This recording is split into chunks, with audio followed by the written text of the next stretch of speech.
Hello बच्चों, welcome to bio bytes. और यहाँ पर हूं मैं एनिमल किंगडम के मोस्ट इंपॉर्टेंट टॉपिक जो कि है बॉडी कैविटी। ये body cavity most important part होता है एनिमल किंगडम का। सो इसमें सबसे इंपॉर्टेंट चीज है बेटा कि ये जो बॉडी कैविटी है it is lined by mesoderm. तो हमेशा याद रखिएगा कि आपको जब भी बॉडी कैविटी हो तो आपके दिमाग में सिर्फ पहली लेयर एक आनी चाहिए, वो है मीजोडर्म। तो mesoderm is the most important layer in this body cavity. Now see, अगर जर्म लेयर के हिसाब से हम देखें तो ऑर्गेनिज दो तरह के होते हैं। एक वो जिनके जो कि होते हैं डिप्लोब्लास्टिक, ठीक है। तो डिप्लोब्लास्टिक कौन से ऑर्गेनिज्म है?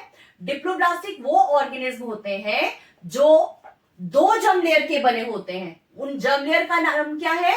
एक है एक्टोडर्म और दूसरी जर्म लेयर है बेटा एंडोडर्म, ठीक है। अब आप ये देखिए, क्योंकि इसके पास तो जर्म लेयर ही दो है, एक्टोडर्म और एंडोडर्म, और मैंने अभी बताया कि सिलोम के लिए मीजोडर्म का होना जरूरी है, ठीक है।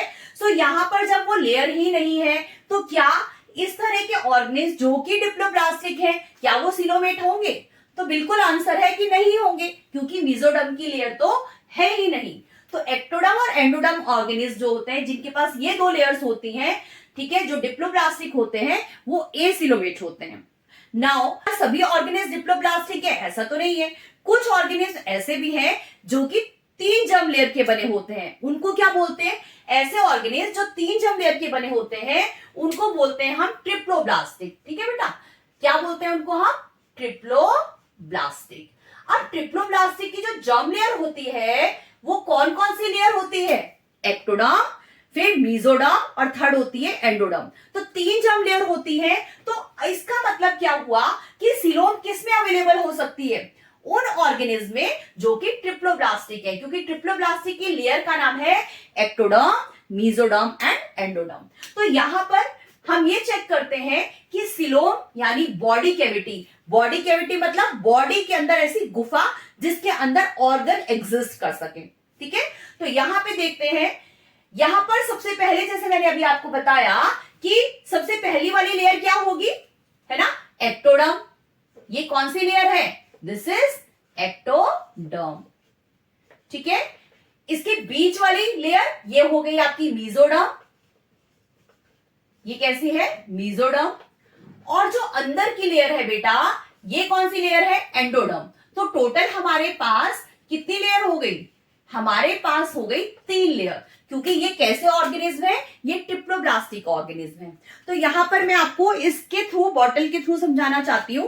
जैसे ये एक ऑर्गेनिज्म है, ठीक है, तो बाहर की साइड में इसकी जो लेयर होगी, जर्म लेयर होगी, वो कौन सी होगी? एक्टोडर्म होगी, ठीक है। इसके बाद ये वाला जो सिस्टम आप देख रहे हो अंदर क्या ये हॉलो है, लेकिन मैंने अभी आपको बताया बाकी दो लेयर्स भी तो आएंगी, मीजोडर्म और एंडोडर्म। और अंदर वाली साइड में सेंटर वाली पोजीशन पर क्या एग्जिस्ट कर रहा है? सेंटर वाली पोजीशन पर आपकी एलिमेंट्री कैनाल एग्जिस्ट कर रही है, जिसको हम गट भी कहते हैं, ठीक है। तो अगर ये एलिमेंट्री कैनाल है यानी उसकी एक ओपनिंग होगी, एक माउथ होगा, और एक क्या होगा? एग्जिट करने के लिए एनस होगा, ठीक है। ये कहां पर एग्जिस्ट कर रही है? किसी भी बॉडी के सेंटर रीजन में, ठीक है।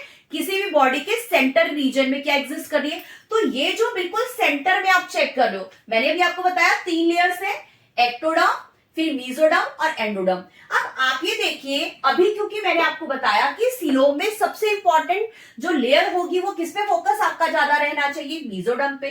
तो यहां पे आप चेक करो बेटा, क्या मीजोडर्म ने कोई कैविटी बनाई? ऐसा तो नहीं है।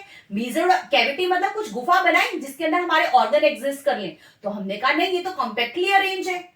तो जब उसने कैविटी बनाई ही नहीं तो ये ट्रिप्लोब्लास्टिक के कौन से ऑर्गेनिज्म हो गए? ये एसिलोमेट हो गए, यानी इनके पास कोई कैविटी नहीं है।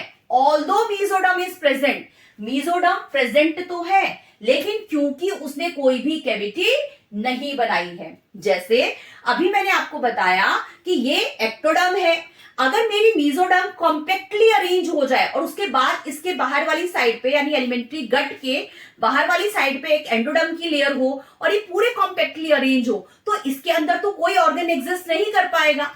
यहाँ पे ऑर्गन कैसे एग्जिस्ट करेगा? तो पूरा कॉम्पैक्टली अरेंज है। तो ऐसे वाले ऑर्गेनिज्म को बोला जाएगा एसिलोमेट। एसिलोमेट में कौन आएंगे? Porifera, Platyhelminthes and Ctenophora. Now come to the next, हम बात करते हैं सीडोसिलोमेट की। अब देखो सीडोसिलोमेट में क्या है कि एक्टोडर्म की लेयर तो है ही है, लेकिन जो यहाँ पे मेसोडर्म की लेयर है वो पैचेस फॉर्म में है। तो अब अगर देखो कि यहाँ पे मेसोडर्म की लेयर जो ग्रीन कलर से दिख रही है आपको पैचेस फॉर्म में होगी, तो इनके बीच में जो स्पेस होगा, दोनों मेसोडर्म की लेयर के बीच में जो स्पेस है, नो डाउट वो स्पेस तो है, लेकिन क्या आप खुद समझ सकते हो कि इसके अंदर ऑर्गन बहुत अच्छे वे में सेट हो सकते हैं? क्या ऑर्गन्स इसके अंदर अच्छे वे में सेट हो सकते हैं? नहीं हो सकते। तो इस तरह की जो कैविटी बनी वो कैसी कैविटी है? सीडोसिलोमेट। सीडोसिलोमेट मतलब फॉल्स सिलोमेट है ये, क्योंकि यहाँ पे अगर आप चेक भी करो, हमने शर्त क्या रखी थी सिलोम की कि it should be lined by mesoderm, लेकिन यहाँ पर मेसोडर्म प्रॉपर वे में लाइंड थोड़ी है, ये तो पैचेस फॉर्म में है। अगर यहाँ पर आप देखो तो इसका इनर वाली साइड तो एंडोडर्म से कवर है ना, और इधर वाली साइड इसकी एक्टोडर्म से कवर है। तो ये जो पैचेस फॉर्म में है ये ट्रू सिलोम नहीं हुआ, ये कैसा सिलोम हुआ? सीडोसिलोमेट हुआ। सो सीडोसिलोमेट का एग्जांपल क्या है? निमेटोडा, जिसको हम राउंड वर्म भी बोलते हैं। ठीक है, सो राउंड वर्म जो है ये किसका एग्जांपल है? सीडोसिलोमेट का एग्जांपल है राउंड वर्म। ठीक है, जैसे कि एस्केरिस। ठीक है बेटा, ये एस्केरिस किसका एग्जांपल है? हमारे सीडोसिलोमेट का एग्जांपल है। अब now move on to coelomate. बेटा आप और हम कैसे हैं? सिलोमेट हमारी बॉडी सिलोमेट बॉडी है। तो सिलोमेट बॉडी में जैसे मैंने अभी आपको बताया कि ये अगर ये बॉडी है तो बॉडी का बाहर वाला साइड क्या हो गया? एक्टोडर्म हो गया। अब इसके अंदर कौन सी लेयर होगी? जो ये गट के साइड में होगी, बिल्कुल साइड में लगी हुई होगी, क्योंकि इसको भी तो अपनी पोजीशन फिक्स करनी है। ये इसके साइड में कौन सी लेयर होगी? एंडोडर्म होगी। और एक्टोडर्म और एंडोडर्म के बीच में कौन सी लेयर होगी? मेसोडर्म होगी। लेकिन ये मेसोडर्म पैचेस फॉर्म में नहीं है, बल्कि जो मेसोडर्म होगी बेटा ये पूरी प्रॉपर लाइन फॉर्म में होगी। तो यहाँ पे आप चेक कर सकते हो कि यहाँ पर एक्टोडर्म बाहर आ गई और यहाँ पर अंदर वाली साइड में एंडोडर्म हो गया।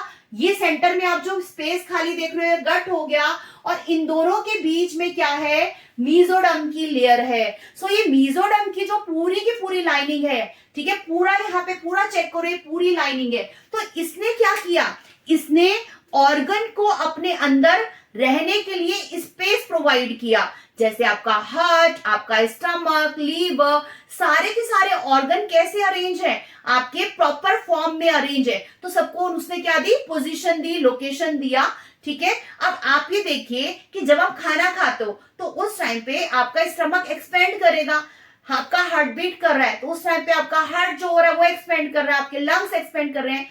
ऐसी कंडीशन में आपकी बॉडी के अंदर एक इस तरह की सिस्टम की जरूरत थी जो एक्सपेंड हो सके, जो कॉन्ट्रैक्ट भी हो सके इजीली। तो ये जो है आपका बेटा ये कैविटी, ये जो गुफा है जिसके अंदर आपके ऑर्गन्स जो है वो अरेंज है। ठीक है, तो ये शॉक एब्जॉर्बर का भी काम करता है।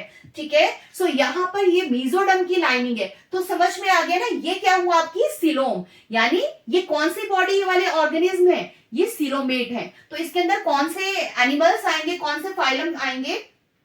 सो इसमें आएंगे annelids, mollusc, arthropods, Echinodermata, Hemichordata and Chordata. So